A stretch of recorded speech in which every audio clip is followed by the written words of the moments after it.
যাই হোক, আমি একটু কথা বলতে চাচ্ছি, সেটা হলো জি, যে বলেন বলেন বলেন। আপনার ফেসবুকে দেখতে পাচ্ছি যে মওদুদী সাহেবের বিষয়টা অনেক নর্মালাইজড চোখে দেখা হচ্ছে। হুম। তো এই জি। বিষয়ে আপনি কি মওদুদী সাহেবের ভ্রান্ত মতবাদ নিয়ে আগে পড়াশোনা করেননি? মধু হিসাবে ভ্রান্ত মতো আমাদের লেখাগুলি পড়ছি, ওনার লেখাগুলি আগে পড়ি নাই। আচ্ছা, আচ্ছা, আমি আপনাকে জাস্ট দু একটা প্রশ্ন করি, হ্যাঁ? এগুলো যদি জি সহি হয়, পরে আপনি যাচাই বাছাই করার পরে যদি সহি হয় তাহলে আপনি জি সিদ্ধান্ত জি। জানাবেন। এক নাম্বার ইনশাল্লাহ হলো, ইনশাল্লাহ ইনশাল্লাহ। মনে করেন মওদুদী সাহেব তার যে দৃষ্টিভঙ্গি, সেখানে তিনি, আমি অনেকগুলো বিষয় তো, সব বিষয় তো আলোচনা করা মুশকিল, আমি জাস্ট দুই একটা পয়েন্ট বলবো। জি বলেন। যেমন আমিরে মুয়াবিয়া রাদিয়াল্লাহু আনহুর ব্যাপারে যে সে বলছে যে আমিরে মুয়াবিয়া রাদিয়াল্লাহু আনহুর জামানায় তার হুকুমে একটা নিকৃষ্ট বেদাত তৈরি হয়েছিল। অর্থাৎ আলী আচ্ছা। রাদিয়াল্লাহু আনহুর ব্যাপারে মিম্বারে দাঁড়িয়ে দাঁড়িয়ে, মানে হযরত আমিরে মুয়াবিয়ার হুকুমে এই মানে আলী রাদিয়াল্লাহু আনহুকে গালিগালাজ করা হতো। এই বিষয়টা আপনি কিভাবে দেখবেন, বা এটার বিষয়ে আপনি কি বলবেন? আমিরে মুয়াবিয়া রাদিয়াল্লাহু আনহু নিকৃষ্ট বিদআত চালু করলেন, তার হুকুমে আলী রাদিয়াল্লাহু আনহুকে গালি দেওয়াইলেন। এই বিষয়টা আপনি কিভাবে দেখেন? এই গেল একটা বিষয়। এখন আমি এই মুহূর্তে আপনারা জবাব না দিয়ে আপনি দুই তিনটা পয়েন্ট আমার দেন যে এই বিষয়গুলো আপনি পড়াশোনা করেন, তারপর আমি আপনার কল দিই। তো আমি আচ্ছা, পড়াশোনা করি, আচ্ছা, আচ্ছা, দেখি আরেকটা দেখি। বিষয় হলো, হ্যাঁ, জি আরেকটা বিষয় হলো আমিরে মুয়াবিয়া রাদিয়াল্লাহু আনহু তিনি তার যে স হুকুমত তিনি কায়েম করছিলেন, এটাকে মওদুদী সাহেব স্বৈরাচারী বলছে। মুয়াবিয়া রাদিয়াল্লাহু আনহুর ব্যাপারে আরো অসংখ্য অভিযোগ করছে। উসমান রাদিয়াল্লাহু আনহুর ব্যাপারে বলছে যে তিনি রাষ্ট্র পরিচালনায় স্বজনপ্রীতি এবং বাইতুল মালে অন্যায় তসররুফ করতেন। জি। এরপরে হযরত ওসমান রাদিয়াল্লাহু আনহুর ব্যাপারে স্পষ্ট বলছে যে তিনি অযোগ্যতার কারণে জাহিলিয়াতকে পুনর্বাসন হয়েছিল। আ উসমান এরপরে, রাদিয়াল্লাহুর ব্যাপারে। হ্যাঁ, হ্যাঁ। জি এবং হযরত উসমান রাদিয়াল্লাহু আনহুর ব্যাপারে তিনি যে বলছেন যে তিনি মারওয়ান ইবনে হাকামকে খুমুস, অর্থাৎ যে বাইতুল মালে যে সম্পদটা আসছিল এক জিহাদের জি ময়দান জি থেকে, জি। এই খুমুসটা তিনি মারওয়ান ইবনে হাকামকে অন্যায়ভাবে, মানে একেবারে বাইতুল মালের সম্পত্তি তিনি নিজের আত্মীয় হওয়ার কারণে তাকে ফ্রি দিয়ে দিয়ে দিয়েছিলেন। তো এটা তো জি দুর্নীতির মধ্যে পড়ে না? জি জি। তার মানে হযরত স্বজনপ্রীতি। হযরত ওসমান রাদিয়াল্লাহু আনহু দুর্নীতিবাজ ছিলেন। আচ্ছা, আরেকটা সহজ একটা বিষয় আপনাকে আমি বলি, সেটা হলো দাড়ির ব্যাপারে। জি। আমাদের সমস্ত ফিকার মধ্যে তো এটা কেউ তো আজ পর্যন্ত বলেননি যে দাড়ি এক মুষ্টি থেকে ছোট করার কোনো সুযোগ আজ পর্যন্ত না, কোনো এটা তো মুহাদ্দিস। এটা চার মাযহাবেরই ইজমাইয়ের উপর। আচ্ছা, চার মাযহাবের ইজমা যদি হয়, এটা আপনি যদি জানেন, তাহলে আমি আপনাকে জি মওদুদী সাহেবের রসায়েল ও মাসায়েল উর্দু ১ নম্বর খন্ড ১৯৪-৯৫ পৃষ্ঠা, রসায়েল মাসাইল বাংলা খন্ড ১ ১৮৩ নম্বর পৃষ্ঠা, এর মধ্যে স্পষ্ট করে মওদুদী লিখছে, आपका ये ख्याल कि नबी सल्लल्लाहु अलैहि वसल्लम जितनी बड़ी दाढ़ी रखते थे, इतनी ही बड़ी दाढ़ी रखना सुन्नत रसूल है, वसी रसूल है। এর শেষে গিয়ে তিনি লিখছে, बल्कि मैं ये अकीदा रखता हूँ कि इस किस्म की चीजों को सुन्नत करार देना और फिर उनके इत्तिबा पर इसरार करना एक सख्त किस्म की बिदात और एक खतरनाक तहरीफ दीन है। এটার বাংলা সহজ ভাষায় তিনি, তারা যে বাংলা অনুবাদ করছে বাংলাদেশের জামাত ইসলাম, এটাকে তিনি আচ্ছা, তারা এভাবে, অনুবাদের দরকার নাই, আমি তো বুঝতেছি। জি। আচ্ছা, আপনি যেহেতু বুঝছেন, তাহলে এটা দ্বারা জি। বোঝা গেল যে মওদুদী সাহেব রাসূলুল্লাহ সাল্লাল্লাহু না, আলাইহি এই ওয়াসাল্লামের, কথাটা যদি ওনার হয় তাহলে এটা অবশ্যই ভ্রান্ত, কোনো সন্দেহ নাই। আচ্ছা, এটা যদি হয়, আপনি আমি যেভাবে বলছি হুবহু এভাবেই যদি আপনি তার কিতাবে পান, তাহলে মওদুদী সাহেবের পক্ষ আর নিবেন না, এটা ওয়াদা দেন। না না না না না, পক্ষ নিব না, এটা কোন ধরনের কথা? ওইটা না, মূল বিষয়টা আসেন, কথা কথায় আসেন। আমি তো এই কথা বলি নাই যে এই মোদি সাহেবের কোনো ভুল নাই, হুম। কোথাও বলছি? তো এই বিষয়টা মনে করেন জাস্ট এই একটা ব্যাপার, হ্যাঁ, আমি যেখানে এটা আপনি, বলবো যে আমি মোদি সাহেব আমি এটা আমি একটু অবশ্যই ভুল করছেন। আমি একটু বলি, এরকম যদি আমি তার ব্যাপারে বলতে থাকি, শত শত লেখা মওদুদী সাহেবের থেকে আমি প্রমাণ পেশ করতে পারবো। হ্যাঁ, আমার নাম মুফতি আচ্ছা, রিজওয়ান আপনি, রফিক, বলি। জি, আমি আপনারা বলতেছি শুনেন। হুম। মওদুদি সাহেবের বিষয়ে আপনি রেজহান রফিকি ভাই হলে তাহলে আপনার সাথে এক সময় আমার দেখা হয়েছিল। আমি বসির, আমাদের এলাকার অনেক আগে, আপনার কোনো একটা অফিস, ওই জায়গায় আমি দেখা করে আসছিলাম। যাই হোক, আহ, আমার আগে বসিরের নাম্বার দিছিলেন অনেক আগে, তখন আপনি নতুন নতুন। এখন আমি বলি শুনেন, আমার বিষয়টা ওখানে নয়। মওদুদি সাহেবের কোনো ভ্রান্তি নাই, এটা সুস্পষ্ট ভ্রান্তি। এখন আপনি যেটা বলছেন, এতে আমি আমি মুতালা ছাড়াই আমি একমত। হুম। হুম। এতে আচ্ছা। উনি ভ্রান্তি, হ্যাঁ, এটা উনি ভ্রান্তিতে আছেন। হুম। হুম। ২ নম্বর কথা হইলো, সাহাবা কেরামের ব্যাপারে আমার আকীদা হইলো, যেটা সাহাবা কেরামের আদালত প্রমাণিত, কোনো সন্দেহ নাই। আর হুম। আদালত আর মাপকাঠি আমি দুটোর এক মনে করি না। আমি মনে করি ইমাম শাফি রহিমাহুল্লাহ তার আদালত প্রমাণিত, কিন্তু তাই বলে আমরা তার অনুসরণ করতেছি না। হুম। অনুসরণ করতেছি না এই বলে উনি কি আদালত সাকেত হয়ে যাবে? আমরা আমি তার অনুসরণ করতেছি শোনেন না। শোনেন আমি আপনাকে এখানে একটা বিষয় বলি, হয়তো এই বিষয়টা আপনার জানা নেই।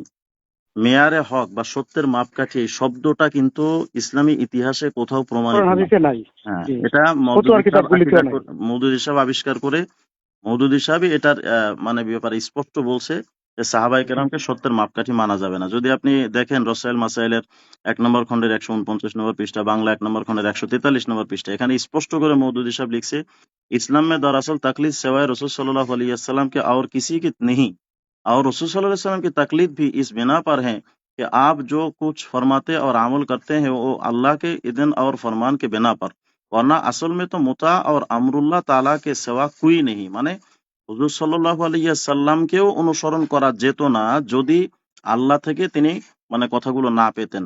তার মানে এখানে স্পষ্ট করে মওদুদী সাহেব বলছে, দরअसल তাকলিদ সেওয়ায় রসুলুল্লাহকে আর কিসি কি নেই, মানে আল্লাহ এবং তার রসুল, মানে এখানে তো রসুলের কথা বলছেন, যে রসুল সাল্লাল্লাহু আলাইহি ওয়াসাল্লাম ছাড়া অন্য কারো তাকলিদ করা যাবে না। আরে মুহাদ্দিসিন মুজতাহিদিন ওনাদের কথা তো ভিন্ন বিষয়, মুফাসসিরিনদের তো উনি ডাইরেক্ট এটা অস্বীকার করা অনেক এখন কঠিন যেটা ভাবে আপনি বলছেন। বলছেন এই বারোটা ওনার রাসায়েল মাসাইলের রসায়েল মাসাইল খণ্ড ১ ১৪৯ নম্বর পৃষ্ঠা এবং বাংলা ১ নম্বর খণ্ড ১৪৩ নম্বর পৃষ্ঠা। আপনি চাইলে ওনার পিডিএফটাও আমি আপনাকে পাঠিয়ে দিতে পারি।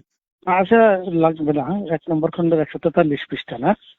হ্যাঁ, বাংলা এটা। হুম, আর হুম, উর্দু হুম, ১ নম্বর খণ্ডের ১৪৯ নম্বর পৃষ্ঠা। এখন আমি জি, আপনার জি। কাছে জানতে চাই, এই যে কথাটা, মানে রসুল সাল্লাল্লাহু আলাইহি ওয়াসাল্লাম ছাড়া আর কাউকে তাকলিদ করা যাবে না, এই এই বক্তব্য যদি মওদুদিবাদীরা যদি এই বক্তব্যটা ধরে নেয়, তাহলে তাদের মধ্যে আর আহলে হাদিস বা সালাফি বা যারা অন্যান্য বিষয় যারা অবলম্বন করে, আপনি তো আরো স্পষ্ট করে যদি আমি বলি, মওদুদী সাহেবের ব্যাপারে তিনি আমাদের হানাফি মাযহাবের ব্যাপারে কত মারাত্মক কটূক্তি করছে আপনি জানেন? দেখেন, আমি আপনাকে জাস্ট একটা বিষয় আপনাকে দেখাই। স্বামী স্ত্রীর অধিকার একটা বই আছে মওদুদী সাহেবের। এটা বাংলায় আমি বলি, বাংলাটা আপনি দেখে নিন, ৮১ নম্বর পৃষ্ঠার মধ্যে এখানে স্পষ্ট করে মওদুদী সাহেবের বিষয়টা লেখা আছে যে কিয়ামতের দিন এসব গুনাহগারদের সাথে তাদের ধর্মীয় নেতাদের গ্রেফতার করে আল্লাহর আদালতে হাজির হবেন। তখন আল্লাহ তাআলা তাদের জিজ্ঞেস করবেন, আমি কি তোমাদের জন্য জ্ঞান বুদ্ধি দান করেছিলাম যে তা কাজে লাগাবে না, তোমরা তা কাজে লাগাবে না? আমার কিতাব ও আমার নবীর সুন্নাত কি তোমাদের সামনে এজন্যই রাখা হয়েছিল যে তোমরা এগুলো নিয়ে বসে থাকবে আর মুসলমানরা পথভ্রষ্ট হতে থাকবে? আমি আমার দিনকে সহজ বানিয়েছিলাম, তাকে কঠিন করে তোলার তোমাদের কি অধিকার ছিল? আমি তোমাদেরকে কোরআন ও মুহাম্মদ রাসূলুল্লাহ সাল্লাল্লাহু আলাইহি ওয়াসাল্লামের আনুগত্য করার হুকুম দিয়েছিলাম। এ দুজনকে অতিক্রম করে নিজেদের পূর্ববর্তীদের অনুসরণ করা তোমাদের উপর কে ফরজ করেছিল? আমি প্রতিটি কাঠিন্যের প্রতিষেধক কোরআনে রেখে দিয়েছিলাম। এটাকে স্পষ্ট করতে তোমাদের কে নিষেধ করেছিল? মানুষের লেখা কিতাবগুলোকে, এটা ভালো করে শোনেন, মানুষের লেখা কিতাবগুলোকে নিজেদের জন্য যথেষ্ট মনে করার নির্দেশই বা তোমাদের কে দিয়েছে? এ জিজ্ঞাসার জবাবে কোনো আলেমেরই কানজুদ দাকায়েক, হিদায়া ও আলমগীরের রচয়িতাদের কোলে আশ্রয় পাওয়ার আশা নেই। বলেন, এই বক্তব্য যে ব্যক্তি দেয়, আপনি কি তারা হানাফি মাযহাবের মধ্যে ধরতে পারবেন? হ্যালো? এটা জি, জি বলেন, আমি শুনতেছি, ভালো করে শুনতেছি। এটা হলো এরপরে ওনার। দেখেন, এরপরে জি, দেখেন, আপনি যে তানকিহাত একটা বই আছে ১৮ নম্বর পৃষ্ঠা, উর্দু যেটা, যেটা বাংলা হয়েছে ইসলাম ও পাশ্চাত্য সভ্যতার দ্বন্দ্ব, ১৬ নম্বর পৃষ্ঠা। এখানে স্পষ্ট করে লিখছে, যতক্ষণ পর্যন্ত মুসলমানদের মধ্যে স্বাধীন চিন্তানায়কের আবির্ভাব না ঘটবে ততক্ষণ এই নতজানু অবস্থার অবসান হবে না। বস্তুত আজ ইসলামের এক নবজাগরণের প্রয়োজন দেখা দিয়েছে। প্রাচীন ইসলামী চিন্তানায়ক ও তথ্যানুসন্ধানীদের রক্ষিত আজ জ্ঞান সম্পদ আজকের দিনে ফলপ্রসূ হতে পারে না। এখানে দেখেন কি বলছে, প্রাচীন ইসলামী চিন্তানায়ক ও তথ্যানুসন্ধানীদের রক্ষিত জ্ঞান সম্পদ আজকের দিনে ফলপ্রসূ হতে পারে না। কেননা দুনিয়া আজ অনেক দূরে এগিয়ে গেছে। ৬০০ বছর আগে দুনিয়ার যেসব পর্যায়ে অতিক্রম করে এসেছে, আজ তাকে আবার পেছন দিকে ঠেলে নিয়ে যাওয়ার কিছুতেই সম্ভব নয়। আজকে যে দুনিয়াতে সামনের দিকে এগিয়ে নিয়ে যেতে পারবে জ্ঞান ও কর্মের ক্ষেত্রে, সেই নেতৃত্ব দানে সক্ষম। এটা কি আপনি যদি ধরেন, নাস্তিকরা বলে যে আমরা ইসলামকে পিছন দিকে নিয়ে যেতে চাই না, তো মওদুদী সাহেবের এই কথার মধ্যে নাস্তিকদের কথার মধ্যে তফাৎ থাকলো কি? আপনি না তাফসিরে এটা, এই বিষয়টা একটা মুজমালে ভারত। হ্যাঁ, এটা হুম, ওইটা এই ব্যাখ্যাটা ওনারা এটা কি বোঝাতে চাচ্ছেন এর দ্বারা, এটা আমি মনে করি এখানে এটা ব্যাখ্যামূলক একটা ভারত। এটা উনি কি বোঝাতে চাচ্ছেন এটা স্পষ্ট করা ছাড়া হ্যাঁ, এখানে খারাপের দিকে নিচে নেওয়া যেতে পারে, ভালোর দিকেও নেওয়া যেতে পারে। আচ্ছা আচ্ছা আচ্ছা, আপনি এটার দ্বারা বুঝছেন কি যে মানে দুনিয়াকে আগায় নেওয়ার জন্য নতুন করে আমাদের আরো বহু আর একটু কিছু করা মডিফাই দরকার। হলো, এরকম আচ্ছা আচ্ছা হইতে আচ্ছা পারে। হুম। আচ্ছা, যদি এই কথাটা তিনি তাফসিরের ব্যাপারে বলে তখন কি করবেন? কিসের ব্যাপারে? তাফসিরের ব্যাপারে না, তাফসিরের ব্যাপারে বলে তাফসির তো রেওয়ায়াতান যেমন যেটা, এটাই তানকিহাতের, গ্রহণযোগ্য। আমি আপনাকে শোনাই, তানকিহাতের 140 নম্বর পৃষ্ঠা, এখানে লিখছে कुरान और सुन्नत रसूल सल्लल्लाहु अलैहि वसल्लम की तालीम सब पर मुकद्दम है मगर तफसीर और हदीस की पुराने जखीरों से नहीं। उनके पढ़ाने वाला ऐसे होने चाहिए जो कुरान और सुन्नत के मगज को पा चुके हों। इस्लामी कानून की तालीम भी जरूरत है मगर यहाँ भी पुरानी किताबें काम नहीं देगी। তার মানে কোরআন ও হাদিসের শিক্ষা সবকিছুর উপর প্রাধান্য পাবে, কিন্তু তাফসীর ও হাদিসের পুরাতন ভান্ডার দিয়ে নয়।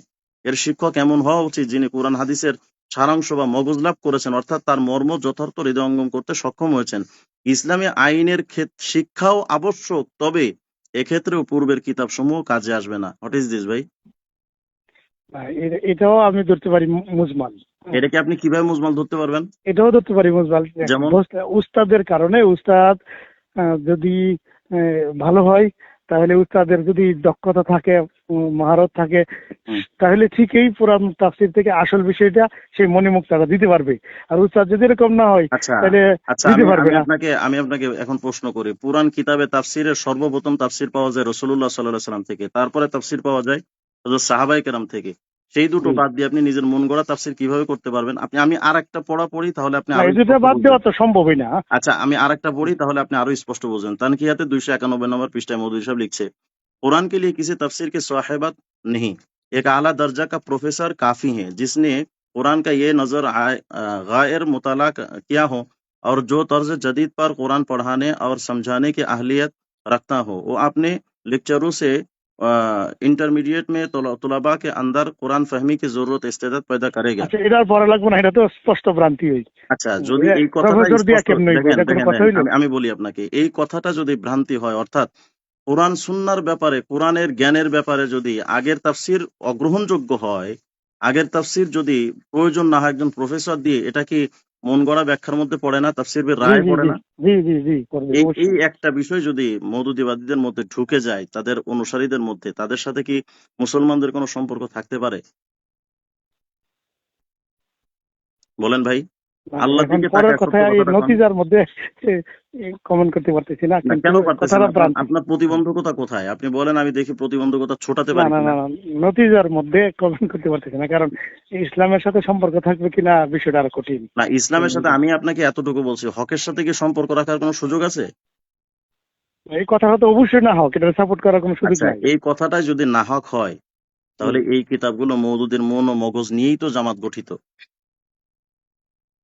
এখন আপনি আমার যে কাজটা করবেন, আমি বলছিলাম যে আপনি কয়েকটা পয়েন্ট দিয়ে ওই এই যে পয়েন্টগুলো আপনি বলছেন, আপনি আমি এগুলি পড়ার মানে পড়ার সুযোগ দেন, যে আপনি নিজে পড়েন, তখন আমার দিলে ইত্মিনান হবে। ভাইজান এই শোনেন, জন্য। আমি যে হুম। পয়েন্টগুলো আপনাকে জানাইছি না, এটা জি। তো সামান্য কয়েকটা ছোট ছোট বিষয়। আমি মওদুদী সাহেবের ব্যাপারে একটা কিতাব লিখছি, আমার মোটামুটি লেখা শেষ হয়ে গেছে। হ্যাঁ, আমি পুরাটা লেখা হয়ে গেলে হয়তো আপনার কাছে আমি পিডিএফটা পাঠিয়ে দিতে পারবো। আমার কথা হলো, আচ্ছা, ঠিক আছে। মওদুদী সাহেব যে পরিমাণ ভ্রান্তি লিখছে, আমাদের আকাবের ও আসলাফ তাদের প্রতি কি আপনার বিশ্বাস নাই? এই না না না, পর্যন্ত না, দেখেন। আমার আমার ধারণাটা এরকম না। মধুদি সাহেব অবশ্যই অনেক ভ্রান্তি আছে। যেমন ধরেন, তাহলে আপনার দাড়ির ব্যাপারে বলার পরে আমি এটা আর লম্বা করতে চাইছি না, এক জায়গায় যে এটা অবশ্যই ভ্রান্তি প্রথমেই, আপনি আচ্ছা, আর যদি দলিল এটা ছাড়াও এটা ভ্রান্তি। ভ্রান্তি হ্যাঁ। হয়ে থাকে, দেখেন আমি তো তার আপনাকে, অনেকগুলি ভ্রান্তি আছে, এটা হলো এক বিষয়। আচ্ছা হুম। এখন আমি আপনাকে, এটা- দেখেন আমি একটা দু একটা পয়েন্ট আপনাকে বলি। যদি এটা হয়, মওদুদ হিসেবে ভ্রান্তি যদি থেকে থাকে, তাহলে নিঃসন্দেহে তার অনুসারী যারা, তারাও ভ্রান্ত। আর আপনি যদি তাদের বইগুলো পড়েন, বিশেষ করে জামাত ইসলামের 29 বছর পৃষ্ঠা নম্বর 7, এটা যদি পড়েন, ইসলামী আন্দোলনের পথ ও পাথে পৃষ্ঠা নম্বর 27, এরপরে আপনার দৈনিক ইনকিলাব 1/10/1991, এরপরে সাপ্তাহিক সোনার বাংলা গোলাম আজমের 4 অক্টোবর 1991, সাপ্তাহিক সোনার বাংলা 4 অক্টোবর 1991, এই সবগুলো যদি আপনি পড়েন, তাহলে সেখানে স্পষ্ট করে তারা লিখছে মওদুদী সাহেবের চিন্তা চেতনা, মওদুদী এবং জামাত এক ও অভিন্ন, মানে মওদুদী সাহেবের টোটাল মগজটা দিয়েই জামাত গঠিত।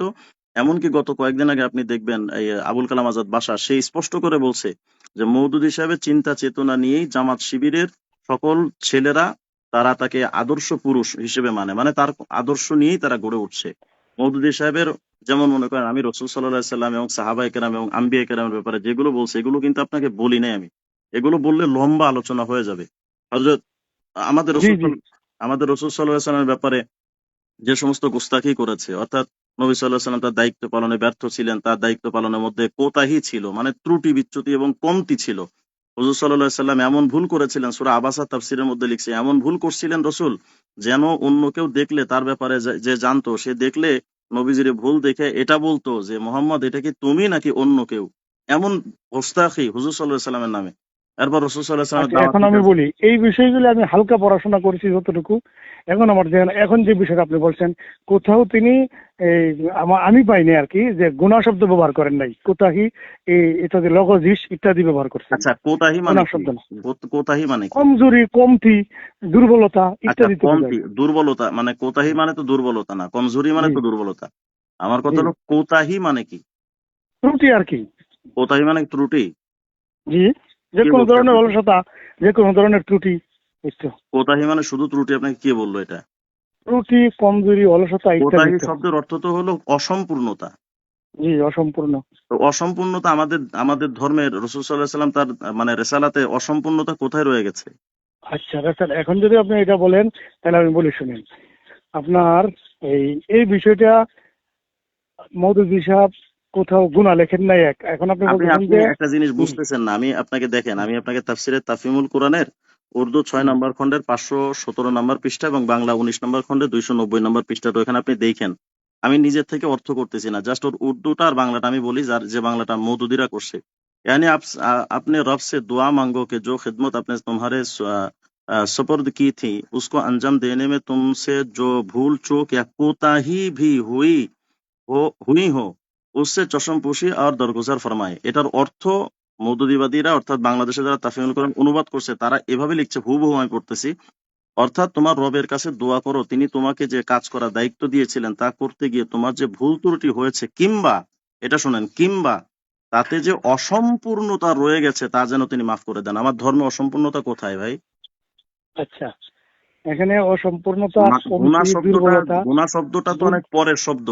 জি রেসালাতের জি। দায়িত্বে হুজুর সাল্লাল্লাহু আলাইহি ওয়াসাল্লাম অসম্পূর্ণতা করেছেন। রেসালাতের দায়িত্বই তো তিনি এখানে কমতি করে ফেললেন না, আচ্ছা, অসম্পূর্ণতা রয়ে তাহলে গেল। কি এটা কি উনি বড় গুনাহ না? এই গুনাহ শব্দ কোথাও উল্লেখ করেন নাই, এটাও কি ঠিক? সেটা ভিন্ন বিষয়, সেটার মাসালা আমি পরে আসবো। আমি ইসমতে আম্বিয়ার আচ্ছা, ব্যাপারে আলোচনা তো এখন আসতেছি না। আমি যাচ্ছি এখানে যে অসম্পূর্ণতার তো বিভিন্ন দিক আছে। ভাই এই যে খেলাফে আওলা আপনি এটাও তো যদি শোনেন, অসম্পূর্ণতা।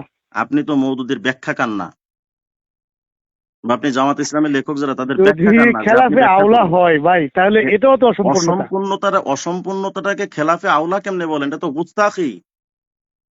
এ তো হুজুর সাল্লাল্লাহু আলাইহি ওয়াসাল্লাম রেসালাতের উপরে সরাসরি হামলা। এটাকে আপনি খেলাফে আওলা কিভাবে বলেন? খেলাফে আওলাও তো অসম্পূর্ণতার অন্তর্ভুক্ত, আমি এটা বলতেছি। খেলাফে আওলা এটা অসম্পূর্ণতার অন্তর্ভুক্ত, এটা শুধু আপনি কেমনে মুস্তাহাবের বলেন? উল্টা যদি হয়, এটাও তো অসম্পূর্ণতার অন্তর্ভুক্ত। অসম্পূর্ণতা শব্দের বাংলা কি? আপনি তো বাঙালি ভাইজান।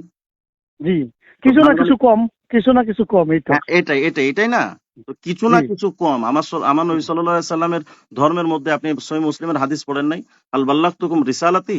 সাহাবায়ে কেরামকে প্রশ্ন করছেন, আমি আমার রিসালাতের দায়িত্ব পূর্ণ করেছি? এই যে বিদায় হজের ভাষণে সমস্ত সাহাবীরা বললেন, ক্বালু বালা ইয়া রাসূলুল্লাহ, আপনি আমাদের দায়িত্ব কদ বাল্লাগতা ওয়া আদ্দাইতা। পৌঁছাইছেন।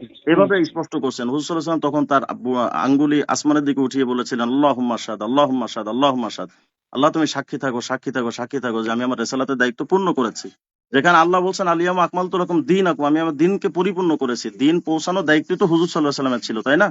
তো যেই জি দিন জি। হুজুর সাল্লাল্লাহু আলাইহি ওয়াসাল্লামের পৌঁছানোর দায়িত্ব ছিল, যেই দিন পূর্ণ করেছেন বলেই তো আল্লাহ সার্টিফিকেট দিলেন যে আমার দিন পরিপূর্ণ।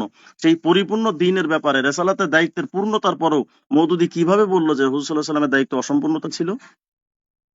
আর এটাকে আপনি খেলাফে আওলা বলে কিভাবে আপনি এটাকে মানে নরমালাইজ করার চেষ্টা করছেন? আমার তো আসলে না, বুঝে আমি আসতেছে না নর্মাল ভাই। করার চেষ্টা করতেছি না, শুনেন আমি বলি। মারুফুল কোরআন কথা তো আমার মনে আছে, থানবী সাহেবেরটাও মনে আছে।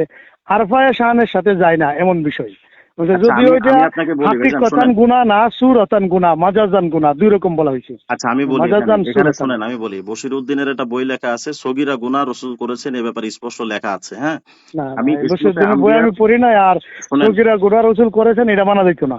এটা তো লিখছে জামাত ইসলামের বশির উদ্দিন, ওই এটা মানা বশিরুল্লাহ যেত নাকি না। নাম। এটা তো লিখছে আল তারা। আম্বিয়াউ কুল্লুহুম, প্রত্যেকে মাসুমুন আনিল কাবাইরি ওয়াস সাগাইরি, ওয়াল কুফরি ওয়াল কবাহি, এটা তো আল ফিকহুল আকবরের ইবারত। তার বইয়ের মধ্যে এটা স্পষ্ট করে সে লিখছে যে রাসূল সাল্লাল্লাহু আলাইহি সাল্লামের থেকে সগীরা গুনাহ হয়েছে, মানে না যেটা না, জওয়াবুল এটা জওয়াব, মানা যেত না। মানে সগীরা যেটা, গুনাহ হইলেও ভুল, এটা মারাত্মক ধরনের, এটা আচ্ছা, সম্ভব না। যেটা জওয়াবুল জওয়াব হিসেবে তারা লিখছে ওই বইটার মধ্যে তারা এটা স্পষ্ট করে লিখছে।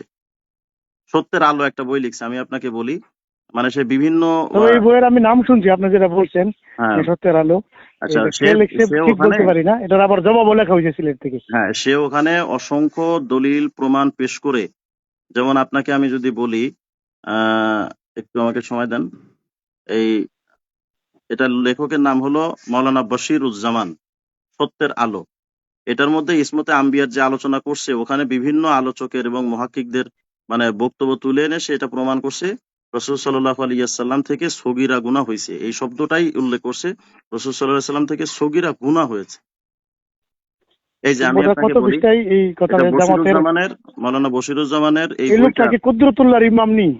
সেটা কার কোন কুদরতুল্লাহ না সুদরতুল্লাহ ভাই আমি তার জানি না। এখানে কি লেখা আছে দেখেন তো, এই যে কুদরতুল্লাহ দেখেন, মসজিদের ইমাম। আমি বলি, এটার এই যে সত্যের আলো বইয়ের 21 নম্বর পৃষ্ঠাটা আপনি পড়বেন, ওখানে লিখছে যে আল্লামা তাফতাজানী উল্লেখিত আলোচনা থেকে কথাগুলো স্পষ্টভাবে জানা যায়, সেগুলো হচ্ছে: এক, নবীরা সর্ব অবস্থায় কুফরি হতে পবিত্র।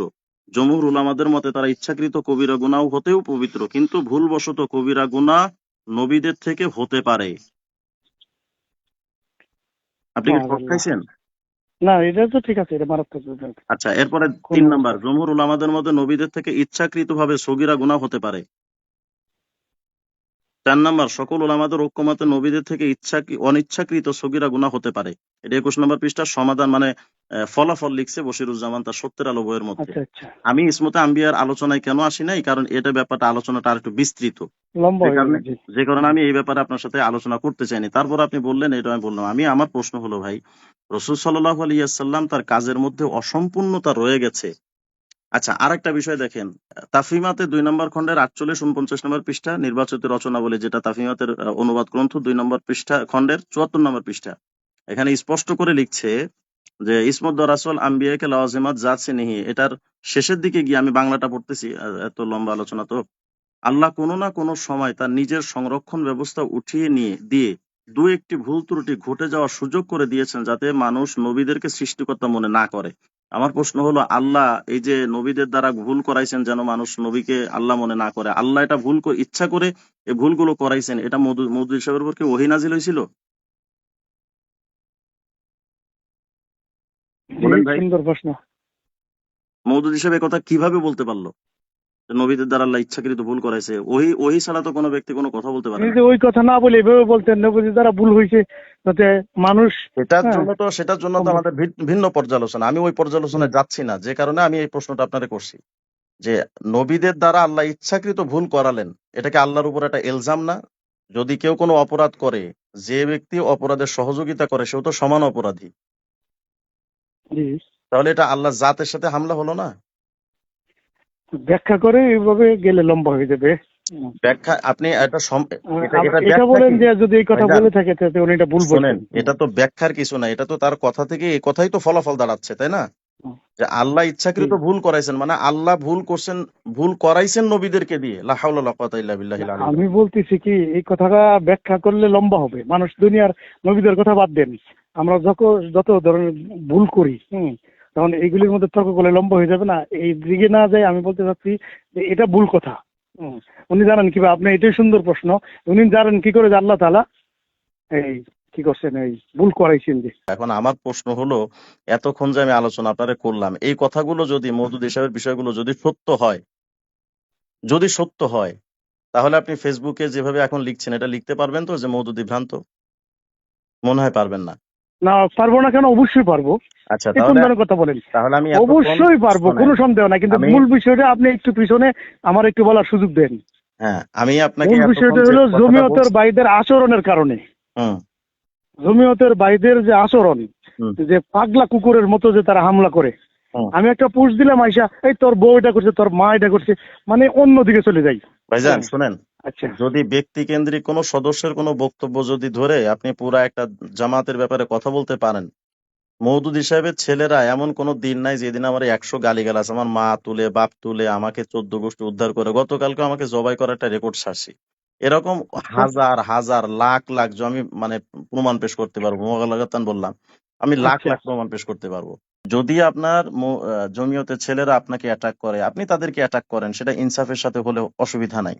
কিন্তু আমার কথা হলো, জমিয়তের ছেলেরা আপনাদেরকে অ্যাটাক করো, এর জন্য আপনি মওদুদিবাদের পক্ষে ও মানে এটা করতেছে মওদুদিবাদের যে আমরা মৌদুদিবাদীর সাথে জোট করছি, আমরা গুমরা হয়ে গেছি সেটার এই। গুমরাহি না হওয়ার কারণ আপনি দর্শাবেন। সেখানে মওদুদি সাহেবের ব্যাপারে যখন আপনি নর্মালাইজ করার জন্য পোস্ট দেন, আমি আপনার পোস্টগুলো তো দেখছি। তো আপনি যখন মওদুদিবাদকে আপনি মানে নর্মালাইজ করার চেষ্টা করেন, তখন এটা কি আপনার পক্ষ থেকে বেইনসাফি নর্মালাইজ হলো না, না? নর্মালাইজ না, নর্মাল আমি বলতে চাচ্ছি দেখেন, কোথাও সরাসরি ওনার মানে ভুল নাই এরকম কথা আমি লিখি নাই, না, নির্দিষ্ট কোনো বিষয়ে তুলে ধরি নাই, আমি জাস্ট তুলে সেটা ধরছি আপনি লেখেন না আপনার আমাদের আকাবিরদের দেখবেন আপনি প্রতিটা পোস্টে আমি এটা লিখছি, ওনার কিতাব আকাবিরদের কিতাবও সাথে সাথে লিখছি, হ্যাঁ, সেটা আকাবিরদের কিতাব সেটা আপনি পড়তে হবে। সেটা আপনি যেমন লিখছেন, কিন্তু আকাবিরে আমার এত একটা সুন্দর বড় করে প্রশ্ন বললো কি জানেন? মাওলানা মওদুদি রহমতুল্লাহ আলাইহি, এরা আচ্ছা বলে মিস্টার মওদুদি, তখন আমার কেমনটা লাগে? আচ্ছা আচ্ছা, আমি আপনাকে প্রশ্ন করি, আপনার বয়স কত ভাই? আমার বয়স আপনার চেয়ে বেশি, আপনার 43। আনুমানিক কত? 43। 43। আমার বয়স 35। আমি 35 বছর হায়াতে যদি মওদুদি ব্যাপারে আমি যদি এত পড়াশোনা করে এত কিছু আমি জানতে পারি, আপনি 43 বছরে কেন জানলেন না? আপনি এখন এসে ফেসবুকে যদি পোস্ট দেন যে তার ব্যাপারে পড়া দরকার, তার মানে আপনি নিশ্চয়ই পড়েন নাই। তো না পড়ে আপনি তার ব্যাপারে কলম আসলে করতে তো গেলেন আমি কেন? বেশি পড়ি না, অল্প অল্প পড়ছি। আপনি 43 বছর হায়াত হয়ে গেল, এখন আপনি পড়লেন না, এটা কি ঠিক হইলো? আমাদের আকাবির আসলাফের দু একটা বিষয় এত ধরে বড় বড় যেমন খেদমত, আমি কত কিতাবের মানে তথ্য, আমি আপনারা এখানে চাইলে 100 কিতাবের তার দিদি কিতাবের নাম বলতে পারবো, যে এই কিতাবগুলো আমাদের আকাবির আসলাফ মওদুদি ব্যাপারে লিখছেন। এত এত ওলামায়ে কেরাম দারুল উলুম দেওবন্দ থেকে এত এত ওলামায়ে কেরাম কিতাব লিখলেন, আপনি আজও পর্যন্ত আপনি এই তো এখন আপনি আমার মূল মূল কয়েকটা পয়েন্ট আমি আমির আমি মুয়াবিয়া আপনার সাথে রাদিয়াল্লাহু আনহু এতক্ষণ যে কথা আর বলছি, উসমান রাদিয়াল্লাহু আনহুর বিষয়টা, আমি হ্যাঁ, এতক্ষণ যে আপনার এটা সাথে কোন কথা বলছি কিতাবের মধ্যে টোটালটা, এক আর আমি বলি, এতক্ষণ জি আপনার সাথে বলেন যে কথা বলেন। বলছি টোটালটা আমি রেকর্ড করছি, আমি রেকর্ডটা আপনাকে পাঠাচ্ছি।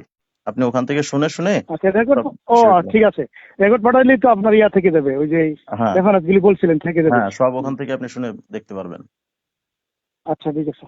ঠিক আছে ভাইজান, বাকি আপাতত আপনার কাছে অনুরোধ হইলো, আপনি যতক্ষণ এই ব্যাপারে আপনি ক্লিয়ার না জানছেন, ততক্ষণ পর্যন্ত মওদুদের পক্ষে না লিখলে আপনার জন্য মঙ্গল, আমাদের জন্য ভালো। আমরা এমনিতেই একটু এখন মানে চতুর্মুখী পেরেশানিতে না আছি, আমি কারণ মওদুদিবাদ। মৌদুদির পক্ষেও কিন্তু লিখি, শুধু জাস্ট পড়াশোনার কথা বলছি, তখন কি করতে পারে, তখন এখানে এসে আমার বলতে পারে যে ভাই আপনি কি পড়াশোনা করে ওনার পক্ষে ভালো কিছু পাইছেন, নতুবা কেন বলতেছেন হঠাৎ করে, এই সুন্দর মতো বলতে পারে। কিন্তু এরা যে নগ্ন হামলা করে তখন আর চেতায় দেয়। না ঠিক আছে, চেতাইলে তো আর আপনি মওদুদিকে নর্মালাইজ করতে পারেন না ভাইজান। হুম। মওদুদি মতবাদ তো একটা ভ্রান্ত মতবাদ, এটা তো স্বীকৃত, তাই না? না এটা স্বীকৃত বলতে যে বিষয়গুলি বলা হয় আমি ঠিক তার উল্টাও পাই, আচ্ছা, বেশ কতগুলি একরকম বলছে। আমি এতক্ষণ দেখি যে যেমন আপনার যেমন কথা ধরেন বললাম, আমাদের শুনেন, আকাবিরও কি করছে। মানে বিষয়টা এমন হয়ে গেল যে বিচার যাই হোক তাল গাছ আমার, আপনি সে কথা ফিরে ফিরে সেই একই কথা, এতক্ষণ যে আমি আপনার কথা কইলাম আর আপনি যে জি জি বললেন এটা ভুল ভুল, এটা মারাত্মক গোমরাহি, এটা বলা যাবে না, এতক্ষণ আমি কথা বললে তাইলে কি মানে উলবনে মুক্ত ছড়ালাম? না আপনি উলুবনে মুক্ত ছাড়ার নাই, আমার আগ্রহ বাড়াই দিলেন পড়াশোনা করার জন্য। এখন আমার কথা হলো ভাই, আমি এতক্ষণ যে কথাগুলো আপনাকে বলছি, আপনি তার কিতাব থেকে আগে পড়েন, পড়ে যদি আপনার আপনি মনে আগ্রহ হয়, বাড়াই দিছেন, শোনেন, তাহলে যদি উলুবনে মুক্ত ছাড়াবেন কেন? না, যদি আপনার পড়ে যদি মনে হয় যে না এই কথাগুলো ভুল, এবং এই কথার সাথে এই জামাতে যাদের সম্পৃক্ত এদের সাথে এইভাবে হক বলার কোনো সুযোগ নেই, তাইলে আপনি আশা করি আপনি দিল সাফ করে এবং প্রয়োজনে আপনি ইস্তেখারা করে আপনি ফিরে আসবেন। ফিরে আসবেন বলতে আপনি তো আর ওর মধ্যে যান নাই, বাকি যেভাবে আপনি না না যাবো নর্মালাইজ না, করার জন্য আপনি চেষ্টা করছেন। এটাও দেখবেন কমেন্ট গুলিতে যারা আমারে বলছে কোন দিন জামাতে যোগ দিতেছেন, আমি বলছি আপনার মরণ পর্যন্ত অপেক্ষা করেন, আমার মরণ পর্যন্ত হবে না কোনোদিন, ওইটা হবে না। হুম, আল্লাহ তাআলা আপনাকে কবুল করেন। হুম। এটা কোনো জাযাকাল্লাহ। সম্ভাবনা নাই, এটা কোনো সম্ভাবনা নাই। হুম, ঠিক আছে এটা সারোয়ার ভাই, অনেকক্ষণ কথা বললাম, ঈদের রাত, আল্লাহ যে তাআলা আপনি আমাদের দেখলে হয়তো চিনে ফেলতে পারেন, আমি আসলে বেশ আগে মানে আট দশ আপনাকে দশ আমি এগারো বছর আগে। হোয়াটসঅ্যাপে আপনাকে আমি দেখছি, মানে আপনার পিকচার এবং ফেসবুকে পিকচার দেখছি, সম্ভবত জাতীয় ওয়াইজিন আপনার জি সম্পর্ক ছিল। আল্লাহ ভরসা, জি জি ইনশাআল্লাহ। জি জি ঠিক আছে। ঠিক আছে ভাই, জি আচ্ছা। জি জাযাকুমুল্লাহ। আসসালামু আলাইকুম। ওয়ালাইকুম আসসালাম।